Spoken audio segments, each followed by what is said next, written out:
देखो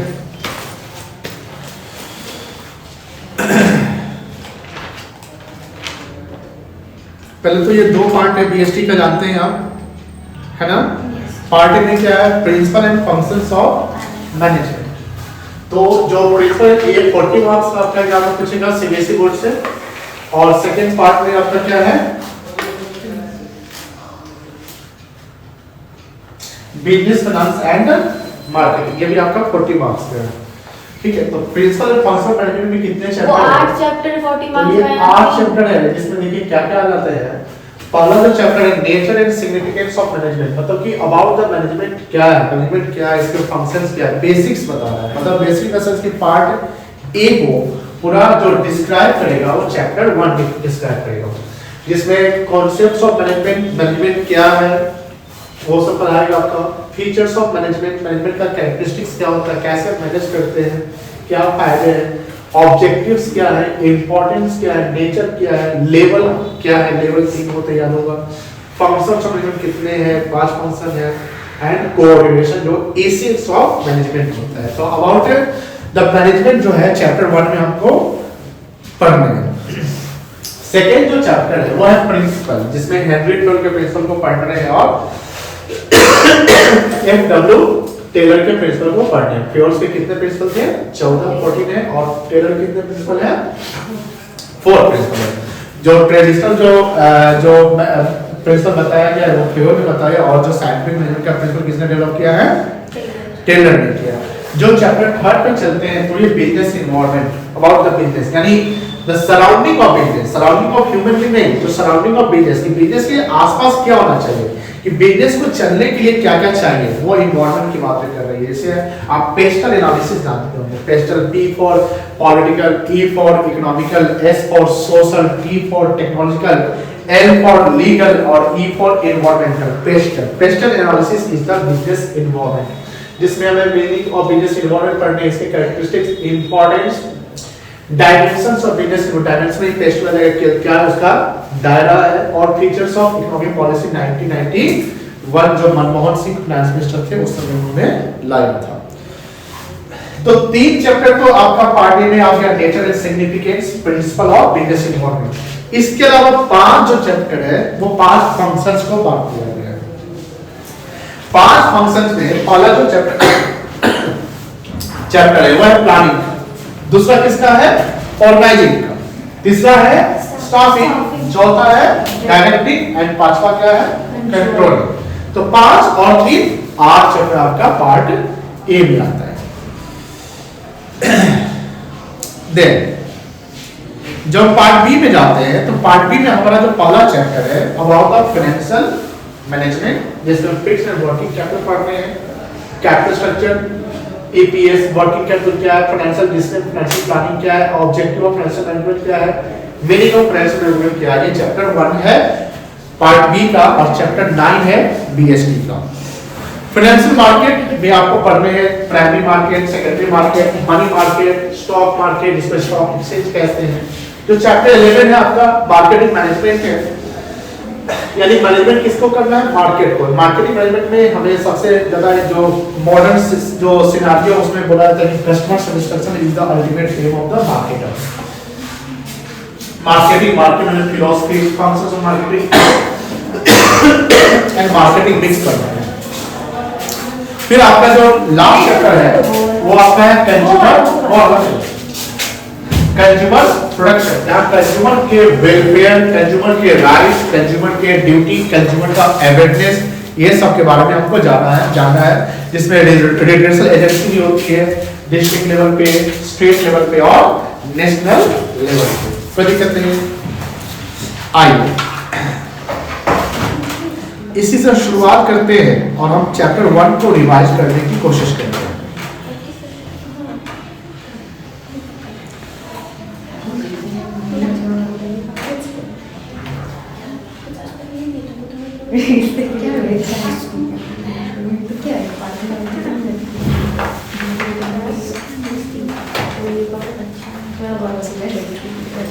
ध्यान से देखिएगा।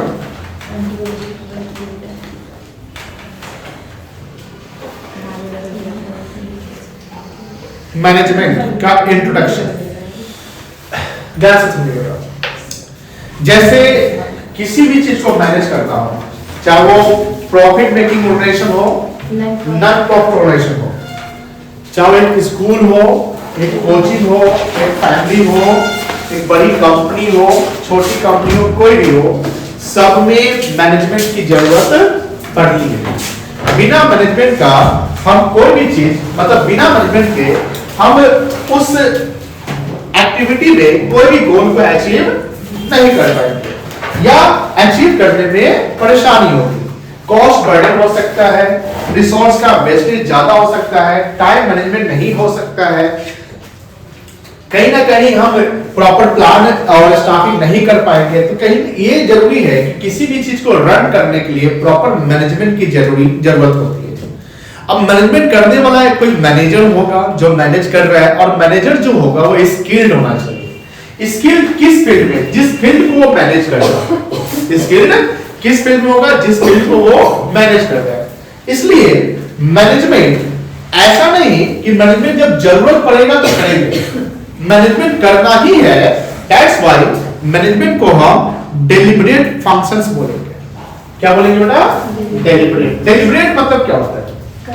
करना ही पड़ेगा, मतलब कि करना ही है, बिना मैनेजमेंट काम नहीं चलेगा। क्योंकि मैनेजमेंट में हम जानते हैं कि मैनेजमेंट एक कॉन्सेप्ट से होकर गुजरता है।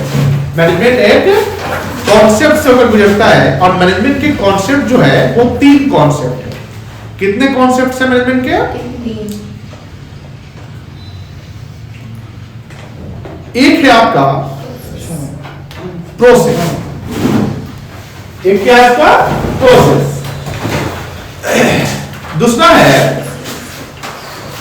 एफिशिएंसी, और फिर क्या है इफेक्टिवनेस। प्रोसेस, एफिशिएंसी और इफेक्टिवनेस। ठीक है, तो प्रोसेस, एफिशिएंसी और इफेक्टिवनेस में यानी ये क्या कहता है कि प्रोसेस मतलब क्या होता है? प्रक्रिया, जिसको हम फंक्शंस भी कह सकते हैं। यानी मैनेजमेंट करने का एक फंक्शन, एक तरीका होना चाहिए, प्रोसेस होना चाहिए कि पहले क्या करना चाहिए। अब मान लो कि हमको गोल अचीव करना है, किसी भी बिजनेस का गोल क्या होता होगा? Profit maximisation, wealth maximisation. Profit maximisation, wealth maximisation, इसके लिए हमको कस्टमर सेटिस्फैक्शन भी करना पड़ेगा। कस्टमर सेटिस्फाई होंगे तो ऑटोमेटिकली मेरा सेल बढ़ेगा, सेल बढ़ेगा तो प्रॉफिट बढ़ेगा। लेकिन प्रॉफिट कमाने के लिए हमको प्रोडक्ट बेचना है, प्रोडक्ट बेचने के लिए प्रोडक्ट खरीदना या बनाना पड़ेगा। कितना बनाना है, क्या रेंज है, क्या डिमांड होगा, क्या सप्लाई करेंगे, क्या रेट रखेंगे, किस स्टॉक को कहां डालेंगे, कैसे मार्केटिंग करेंगे, इसके लिए हमको एक प्रोसेसिंग ऑफ मैनेजमेंट करने पड़ेंगे। जहां प्रोसेस में हम सबसे पहले प्लान करेंगे। प्लान इन द सेंस क्या?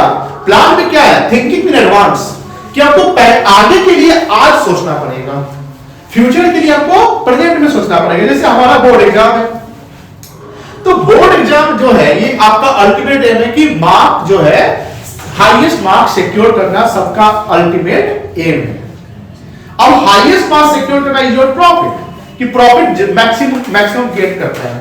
तो उस प्रॉफिट यानी मार्क्स को सिक्योर करने के लिए, कि आप मार्क्स सिक्योर करने के लिए हमको अभी से क्या करना है? तो थिंकिंग इन एडवांस, हम एडवांस में अभी से सोच रहे हैं, तो उसके लिए हमको क्या करना पड़ेगा? Planning, what, how, why, when, ये सब क्या करें? पॉलिसी बनाएंगे, स्ट्रेटजी बनाएंगे, कितना टाइम किस पे अलॉट करें, अब कहां समय बर्बाद ना करें, कहां समय लगाएं, कैसे मैनेजमेंट करें। उसके बाद जब बिजनेस की बात करते हैं कि हाँ प्रॉफिट कमाएंगे, तो हमने प्लानिंग कर लिया, फिर अब एक स्ट्रक्चर बना लेंगे। स्ट्रक्चर मतलब डिपार्टमेंट की, हाँ ये प्रोडक्शन करेगा, ये परचेजिंग करेगा, ये सेल्स करेगा, ये मार्केटिंग करेगा, ये अकाउंटिंग करेगा। देन आफ्टर हम स्टाफिंग भी करेंगे कि जो स्किल्ड पर्सन है उसके अकॉर्डिंगली हम उसको काम देंगे। क्योंकि अगर मछली को बोलते पेड़ पे चढ़ो और किसी शेर को बोले कि तुम पानी में तैरो, तो हो पाएगा? नहीं। हर जानवर या हर पर्सन हर सभी फील्ड में स्किल्ड है, एक्सपर्ट है नहीं, इम्पॉसिबल। लेकिन हर इंसान अपने अपने फील्ड में क्या होता है? स्किल्ड और एक्सपर्ट होता है, कोई दिक्कत नहीं है। तो यहां पर हमारा कहने का मतलब क्या है कि मैनेजमेंट के जो कॉन्सेप्ट्स है वो 3 कॉन्सेप्ट्स है, जिसमें पहला कॉन्सेप्ट क्या है, प्रोसेस। और प्रोसेस जो है 5 है। कितने प्रोसेस है, 5 प्रोसेस है। 5 प्रोसेस क्या क्या है, planning, organising, staffing, directing and controlling. अब यहां सेकेंड और थर्ड जो है एफिशिएंसी और इफेक्टिवनेस, ये दोनों बहुत ही जरूरी है और दोनों का साथ होना जरूरी है। एफिशिएंसी क्या कहता है, मिनिमम कॉस्ट, और इफेक्टिवनेस क्या कहता है, मिनिमम टाइम। तो मिनिमम टाइम और मिनिमम कॉस्ट जो हम लगा लिए तो अल्टीमेटली हमारा गोल क्या होगा, अचीव हो जाएगा। पढ़िए थोड़ा सा। Successful organizations do not achieve their goal by chance, but by following a deliberate process called management. Management is essential for all types of organization, like big, small, profit or non-profit, service motive और non-service, manufacturing, कोई भी। आप जैसे अभी political, जैसे election होने वाला है, उसमें मैनेजमेंट होगा कि नहीं होगा, एकदम होगा। आईपीएल होने वाला है, उसमें मैनेजमेंट होगा नहीं होगा। अभी ऑप्शन चल रहा है, मैनेजमेंट हो रहा है कि नहीं हो रहा है, हो रहा है, क्योंकि वहां फाइनेंस का मैनेजमेंट हो रहा होगा, किस प्लेयर पर कितना खर्चा करना है, क्योंकि सबका अपना बजट रहता है ना, कि हाँ मेरे पास 1000 करोड़ है, मेरे पास 700 करोड़ है, मेरे पास 500 करोड़ है, इसमें इतना करोड़ के लिए इसको खरीदेंगे, उसको खरीदेंगे, है कि नहीं है। तो कहीं ना कहीं सब जगह क्या हो रहा है, मैनेजमेंट हो रहा है, हर जगह मैनेजमेंट हो रहा है। देखिए, manager like take decision to who will do what, when they will do it and what resources they will use. क्या करना है, क्या रिसोर्स चाहिए, कब करना है, क्या प्लानिंग, मतलब सब कुछ क्या है, मैनेजमेंट की पार्ट है। Management consist a series of inter related function. Inter related functions क्या होता है, इंटर रिलेटेड फंक्शंस क्या होता है, हर फंक्शंस एक दूसरे से जुड़ा हुआ है। जैसे अगर स्टाफिंग कर रहे हैं तो क्या स्टाफिंग में प्लानिंग है कि नहीं है, एकदम है। स्टाफिंग में ऑर्गेनाइजिंग है कि नहीं है, एकदम है। स्टाफिंग में डायरेक्शन है कि नहीं है, डायरेक्टिंग वो भी है। स्टाफिंग में कंट्रोलिंग है कि नहीं है, वो भी है। तो 5 फंक्शंस और 5 फंक्शन एक दूसरे से क्या है, इंटरलिंक्ड है, वो चेन है। ये आप नहीं कर सकते, प्लानिंग में सिर्फ प्लानिंग ही करेंगे, स्टाफिंग की बात ही नहीं होती है, एकदम होती है। आप प्लान करें तो किसके साथ प्लान करें, कौन प्लान कर रहा है, प्रोडक्शन करना है, प्रोडक्शन का प्लान कौन करेगा, प्रोडक्शन डिपार्टमेंट का जो स्टाफ है, क्योंकि वही तो एक्सपर्ट है, वही तो प्लान में अपना आइडिया बताएगा। मान लो कि कंपनी का सीईओ बैठा हुआ है, उसको कोई गुड्स बनवाना है। अब गुड्स बनवाना है, प्रोडक्शन करना है, तो उसके लिए एक फाइनेंस डिपार्टमेंट से फाइनेंस मैनेजर को बुला लेगा, एक परचेज डिपार्टमेंट से परचेज मैनेजर को बुला लेगा, प्रोडक्शन से प्रोडक्शन सबसे बुलाएगा। अब क्यों बुलाएगा, प्रोडक्शन करना है तो सिर्फ प्रोडक्शन मैनेजर से बात कर लेते नहीं, प्रोडक्शन करना है तो प्रोडक्शन मैनेजर क्या बोलेगा, सर ऐसे से बनेगा, इतना आपको ये सामान चाहिए, वो सामान चाहिए। वो ये नहीं बोलेगा कितना पैसा लगेगा, वो बोलेगा आपको ये सामान चाहिए, वो सामान चाहिए, इतना वर्कर दे दीजिएगा, इतना बनाकर तैयार कर देंगे। अब ये कितना चाहिए वो बोलेंगे परचेज वाला से, बताओ किसको कितना पैसा लगेगा जी, सर ये तो इस सप्लायर से खरीदेंगे, ये रेट इससे बताया है। परचेज वाला बोलेगा कि सर 5 दिन में आ जाएगा, इतना पैसा था। अब फाइनेंस वाला बोलेगा पैसा है कि नहीं तुम्हारे पास, बोलेगा सर पैसा तो है लेकिन 50% पैसा अभी नहीं है, 50% ही है, कहीं से पैसा सोर्स से लाना पड़ेगा। ठीक है, बैंक लोन बैंक से बात कर लेते हैं, शेयर्स कर लेते हैं। तो कहीं ना कहीं हम कह रहे हैं कि हर फंक्शन इंटरलिंक्ड है, that are performed by all manager. For example, manager have planned to plan the objective of the firm, organize resources to the achieve the objective, recruit मतलब भर्ती करना, and select the employee who can implement। as a production manager में, management में, production department में employ चाहिए तो उसके production manager ने उसका इंटरव्यू लेगा। प्रोडक्शन डिपार्टमेंट में हमको 7 वर्कर चाहिए, 10 वर्कर चाहिए, उसमें स्किल, सेमी स्किल, अनस्किल, 3 सब टाइप का चाहिए। तो सारा रिक्रूटमेंट का प्रोसेस एचआर डिपार्टमेंट करता है। कौन करता है, तो एचआर डिपार्टमेंट हर प्रकार के एम्प्लॉय को रिक्रूट करता है। लेकिन प्रोडक्शन डिपार्टमेंट अगर 4 स्किल पर्सन को चाहिए तो उसका इंटरव्यू कौन लेगा, किसको लेना चाहिए, कौन लेगा, प्रोडक्शन मैनेजर लेगा। क्योंकि सर प्रोडक्शन डिपार्टमेंट आप मशीन पर काम करिएगा, मशीन को ऑपरेट करने आता है कि नहीं आता है, कितना अच्छे से आप ऑपरेट करते हैं, इसलिए प्रोडक्शन मैनेजर आपसे इंटरव्यू लेगा ना। अब फाइनेंस मैनेजर आपसे इंटरव्यू थोड़ी लेगा, फाइनेंशियल को अपने पता नहीं कि प्रोडक्शन कैसे होता है, मशीन कैसे ऑपरेट होता है, बात समझ आ रही है? तो जिस डिपार्टमेंट में आपका जॉब होने वाला है, मान लो उसी डिपार्टमेंट का हेड आपसे क्या करेगा, इंटरव्यू लेगा। कोई दिक्कत नहीं है। However, time spent by manager in different function is different. Manager by top level spend more time in planning and organizing than the manager at low. Manager at lower level generally क्या है, operational activity करता है। कौन सा activity करता है, operational. उसका काम होता है कि प्रोडक्ट की क्वालिटी सबसे अच्छा होना चाहिए, इसमें कुछ गड़बड़ हो तो रिपेयर मेंटेनेंस करवाओ, कुछ भी करवाओ, क्वालिटी इंप्रूवमेंट करवाओ, कॉस्ट कटिंग करवाओ, है कि नहीं है? तो ये किसका काम है, लोअर वाले का। लेकिन ज्यादा थिंकिंग, ज्यादा सोच, पॉलिसी फॉर्मुलेशन, प्लानिंग, ये सब कहां हो रहा है, टॉप में हो रहा है। और वहीं से वो क्या हो रहा है, फ्लो हो रहा है। वो क्या हो रहा है, फ्लो हो रहा है। और सबसे नीचे जब आप जा रहे हैं तो वहां पर क्या हो रहा है, ऑपरेशनल एक्टिविटी हो रहा है।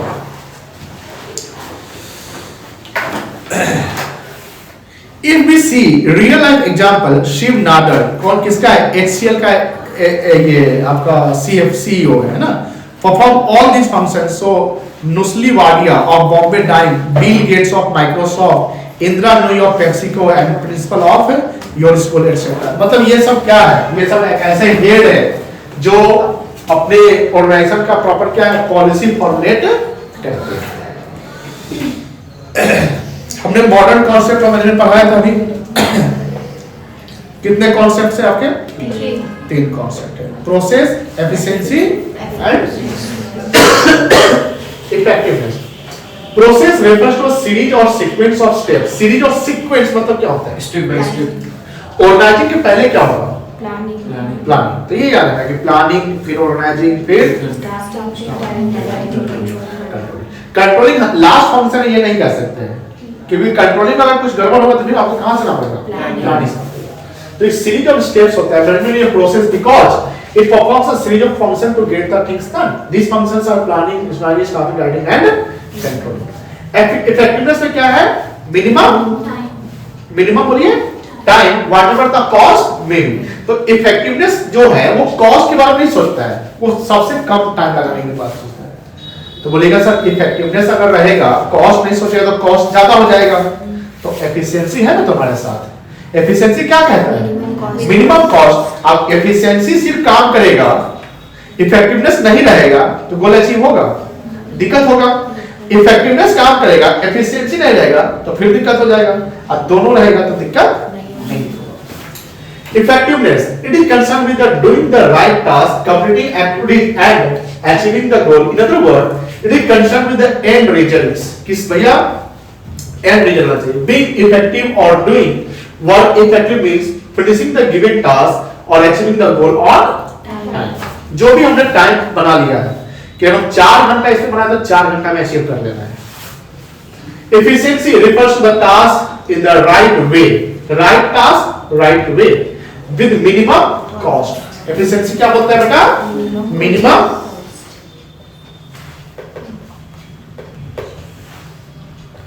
Cost and optimum utilisation of resource. इसका क्या मतलब है, ऑप्टिमम मतलब to the best extent, resource का एक्सटेंट, बेस्ट एक्सटेंट में यूज करना है, यानी बर्बाद नहीं होने देना है। Efficiency involves cost benefit analysis. Cost benefit मतलब यही होता है मिनिमम कॉस्ट।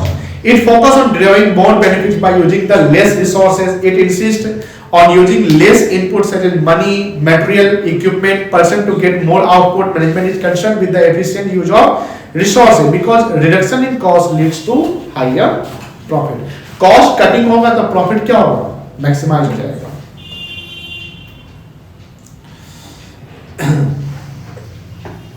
ये पढ़िए। Effectiveness and efficiency are equally important, and being effective means completing the task, but it is not enough to just complete the task. Effectiveness में सिर्फ अगर task complete करने की बात बोलता है, लेकिन सिर्फ टास्क कंप्लीट करना ही नहीं बात है, टास्क कंप्लीट मिनिमम कॉस्ट में हो, ये बात होनी चाहिए। अब टास्क कंप्लीट कर ले लेकिन इसमें आप कॉस्ट बहुत ज्यादा लगा दिए, तो ये अच्छी बात है नहीं है। आपका कॉस्ट भी क्या होना चाहिए, कम। क्यों होना चाहिए कॉस्ट कम, बताइए। कॉस्ट कम क्यों होना चाहिए, क्योंकि मार्केट में प्राइस प्रोडक्ट का क्या होगा, कम हो जाएगा। मार्केट में प्राइस प्रोडक्ट का कम होगा तो डिमांड क्या होगा, ज्यादा होगा। जब डिमांड ज्यादा होगा तो आपका सेल क्या होगा, ज्यादा होगा। समझ गए ना, कोई दिक्कत नहीं है, क्लियर है। चलिए आगे क्या है, it must be done correctly without any wastage of resources. अब विदाउट वेस्ट ऑफ रिसोर्सेज ये क्या कौन बोलता है, efficiency. Effectiveness and efficiency are the two sides of same coin, मतलब एक सिक्के के दो side. One without other is no of no use, मतलब एक है एक नहीं है तो जो है उसका भी कोई यूज नहीं है, दोनों का होना जरूरी है। अब देखिए आपने पढ़ाई में एफिशिएंसी इफेक्टिवनेस दोनों लगाइए, आप लोग अपने पढ़ाई में एफिशिएंसी और इफेक्टिवनेस दोनों लगाइए। आप कैसे लगाइएगा, कौन लगाता है यहाँ पे, कोई अप्लाई करता है प्रैक्टिकली। देखिए रिसर्च करिए आप एक बार, क्या करिए आप ना संडे का दिन पकड़िए, ठीक है, और आप सैंपल 1 और सैंपल 2 कोई भी सब पेपर का, अगर अकाउंट्स का है तो अकाउंट्स का ही सैंपल 1 और अकाउंट का सैंपल 2 संडे को एक मॉर्निंग शिफ्ट में रख लीजिए और एक इवनिंग या नाइट शिफ्ट रख लीजिए। एक जो आप सेट बना रहे हैं तो वहां बनाते हुए आप अपने मोबाइल फोन को ऑन मोड में, मतलब इंटरनेट ऑन मोड में साइड में रख के चलाइए नहीं, बस यहां पर रखे रहिए और बनाइए, ठीक है, समझ गए। और जो दूसरा सेट बना रहे हैं और उसके बाद जब बन जाए, उसके बाद जब वो सेट बन जाए तो उसका टाइम कैलकुलेट करो कि कितना टाइम लगा, और टाइम में ध्यान रखना कि 3 घंटा आपको पकड़ना है। अब 3 घंटा में कितना मार्क्स का बना लिए देख लीजिए, क्या पूरा बन गया कि नहीं बना वो चेक कर लीजिए। दूसरा कि सैंपल 2 बनाइए, लेकिन वहां मोबाइल फोन को आप साइड में मत रखिए, मोबाइल फोन को सादा हटा दीजिए, दूसरे रूम में रख दीजिए। 3 घंटा बस ऐसा सोचिए कि आप एग्जाम सेंटर में बैठे हुए हैं, पानी का बोतल रख लीजिए और उसको बनाइए। फिर वहां भी 3 घंटा आप लगाइए और देखिए कि 3 घंटा में कितना बना, क्या 3 घंटा से कम में बन गया कि ज्यादा बना, आपको अपने आप पता चल जाएगा डिफरेंस। यहां पर ऑब्वियस 100% श्योर है कि यहां पर आपका समय ज्यादा लगेगा या दिक्कत होगी, बिकॉज आपका 100% कंसंट्रेशन क्वेश्चन पे नहीं होगा। हमारे आंख के सामने जो दिखता है सब पे हमारा कंसंट्रेशन चलता है, इसलिए पढ़ाई करते समय स्टडी रूम में कैसा रूम रहना चाहिए, जैसे एक ऐसा बनाइए कि जैसे लाइब्रेरी से कभी गए होंगे, केबिन टाइप का लाइब्रेरी होता है, दोनों तरफ से पढ़ते रहते हैं, मतलब बॉक्स। जब बच्चा पढ़ता है तो नजर क्या आता है, सिर्फ बुक क्या आता है नजर,